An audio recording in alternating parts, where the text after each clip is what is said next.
Well, hello everybody. Happy Sunday. It's been a hell of a week. The chemical thing that's going on in Garden Grove in California, that's where I grew up. I grew up in Westminster, California, in Orange County. And I don't know if where I grew up is being evacuated or not. 50,000 people being evacuated. I've got a ton of friends out there. I've got members of my family of origin out there. um, I've got former students out there. I've got former coworkers out there. I've got a lot of people out there. So I'm following it very closely. It scares the hell out of me. Today was really cool. We did crafts at Ma's place, which was a lot of fun. We did these like shell things, and there's little lights on the inside, and I did two of them. Of course, Clarice, my cat, went right for them, so they may end up at work on my desk because I don't want them shattered. That was a lot of work, and it was a lot of fun. And then tomorrow is my biological mother's birthday, which I really don't give a shit. It's just a triggering day. Haven't spoken to her in probably 10, 11, 12 years, something like that. Don't even know if she knows what I'm doing, and if she knows that I've written the books. Don't really give a damn.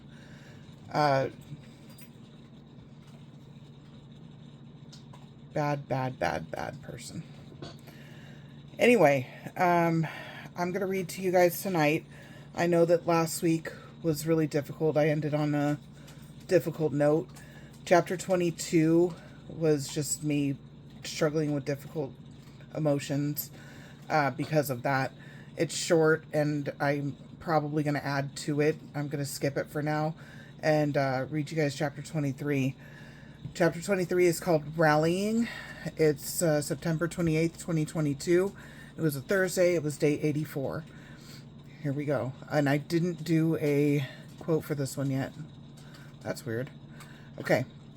I said, it's 1 a.m. I should be sleeping. I have work in the morning.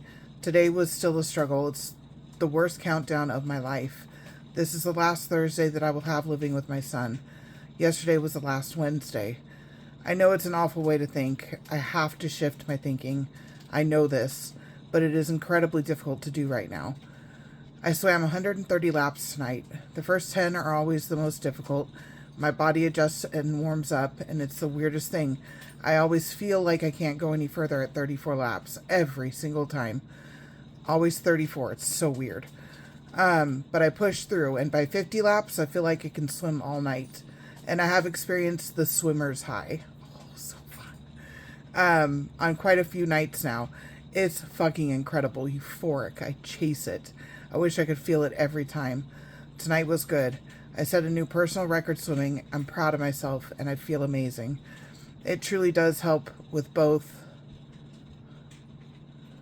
the anxiety and depression, respectively. And a few friends I haven't heard from in quite some time have reached out. I'm hoping to go out with them sometime next week.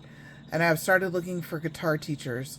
I'm going to get an acoustic guitar eventually. I want to play both electric and acoustic, but I really want to learn acoustic. I still want to do that. I haven't done that yet.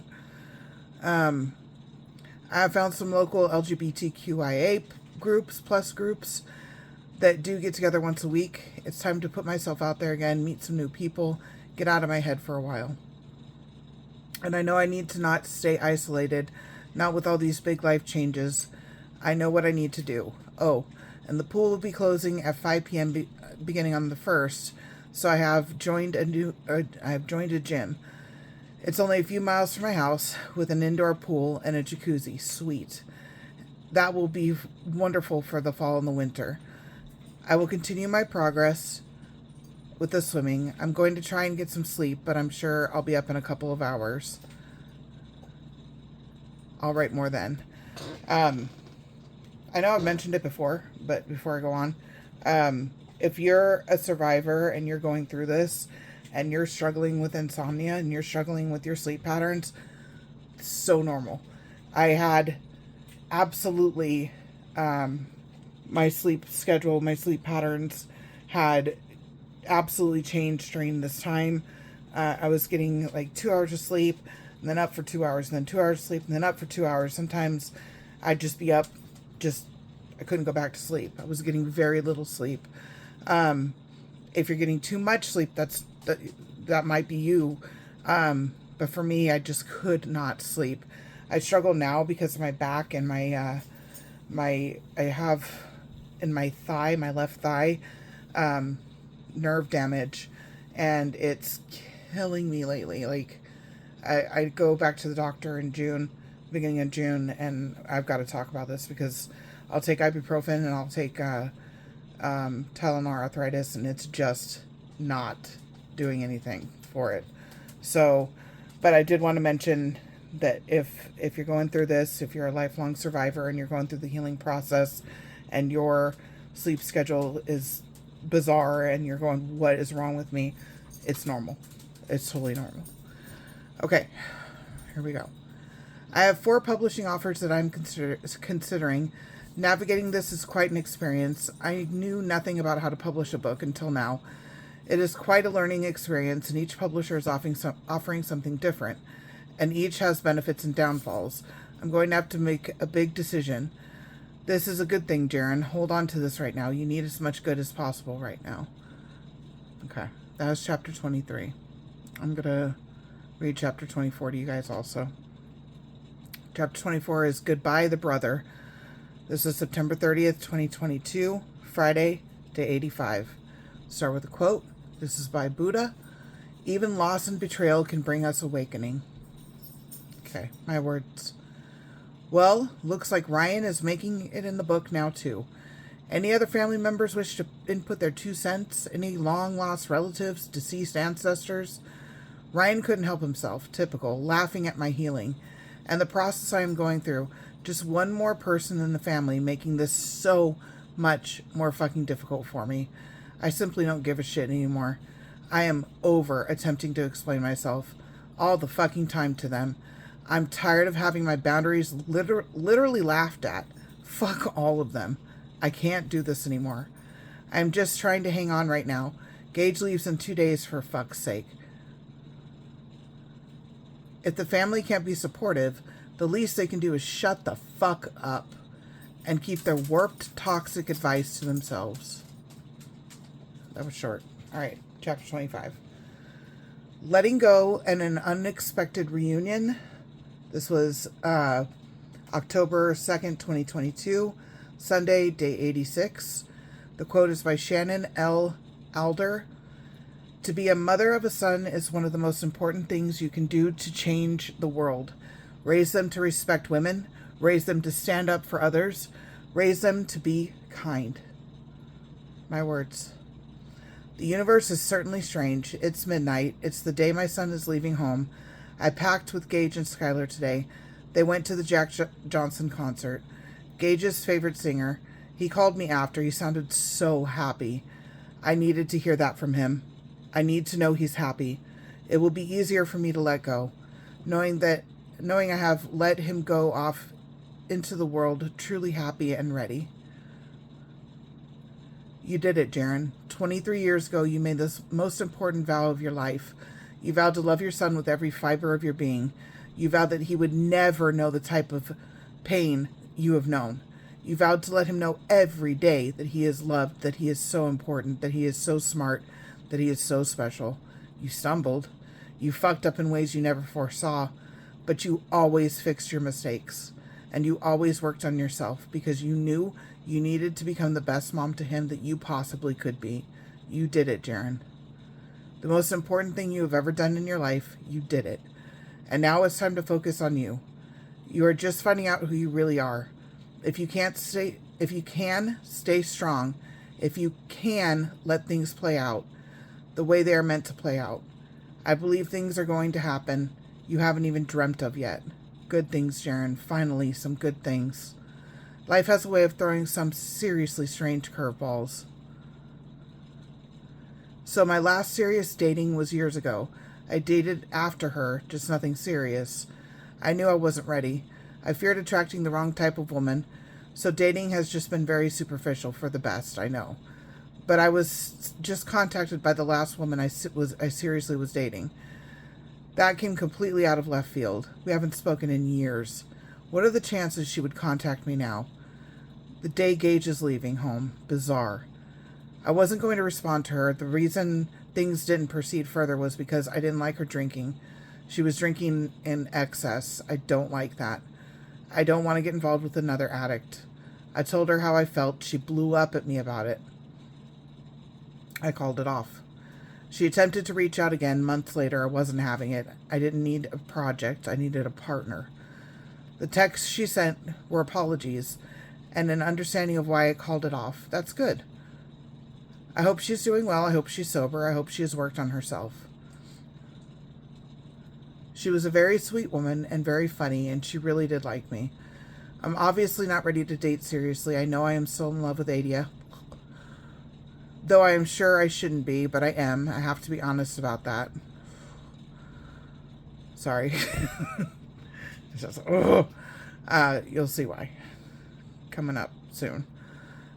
So I wasn't going to respond, but then she said that she is happy for me if I am happy and in a relationship, that she just wanted the opportunity to talk things over and to apologize, and that she really did like me.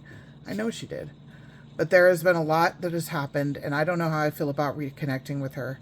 But I know what it is like to swallow your pride and be incredibly brave and vulnerable and to speak your truth. I respect that. I admire that. So I texted her back. Told her I appreciate the apology and told her Gage was leaving home today, that it is an emotional time for me, but that I may be open to a conversation in the future. As long as she respects the boundaries I set. I'm happy with how I handled it. Still so damn bizarre that it happened now. I joined a gym. Tomorrow morning will be the last time I can swim at the pool here until spring, maybe summer. That sucks. One more big change. Let go, Jaren. Stop trying to resist it. You can't freeze time. You can't go backwards, forward only. Shit, the pool and the gym might be better. You don't know, so chill. And you can ride the stationary bikes and use some of the weights. You know what to do from physical therapy. This is good, Jaren. Positive change. And it gets you out of the house with other people. It's a good thing, Jaren. Gage picks up the U-Haul at 10:30 a.m. I'm going to swim at 9. It will be cold, but fuck it. It was cold today, and that was at 4 p.m. It'll suck in the morning. Better swim fast, woman. I'm driving the U-Haul down to San Diego. Skylar will drive Graham and I back home. Graham wants to be there and help. I think it'll be good for her. She likes to stay busy. She likes to feel needed. I honestly don't know if I'll sleep tonight. It feels like my entire life is being turned upside down instantaneously. I guess that's not true. My entire life was turned upside down 85 days ago. This has been going on for a while now. So much change, so much growth. So hard to let go of what I've always known. But Jaren, you have been, and you are okay. I know you are struggling, but you will be okay. Okay. That was hard to read. I know it wasn't anything big, these 3 chapters that I read you, but it hurts to read because I know how bad I was struggling and how difficult it was to let my son go. That was a really hard time. A really, really hard time. I talked to my son and his girlfriend last night for like an hour and a half, and it was beautiful. And I can look back at this now and look at where I am with him today and be proud. I still miss him like crazy. There's things that he does that I don't like and that piss me off, but overall, he's a good man and I love him.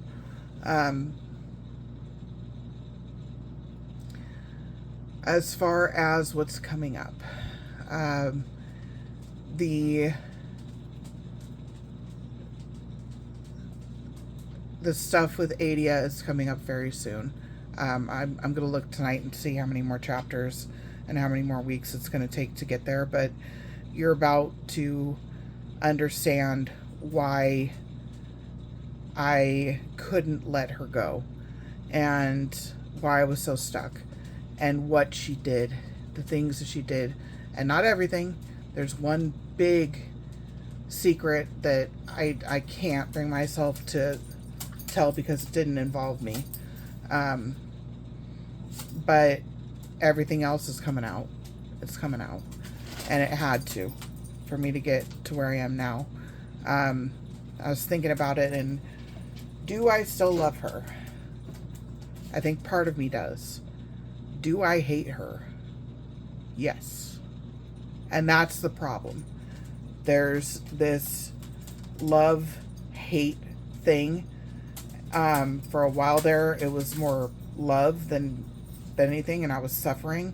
Now I think it's more hate than love, and I just want to get to indifference. I really just want to get to indifference. And I think talking about what all the things that she did, I think it's going to help me. I think it's going to be really hard, but I think it's going to help me. Anyway, that's tonight. I'll keep you guys updated if I hear anything about the chemical issue in Orange County and Garden Grove.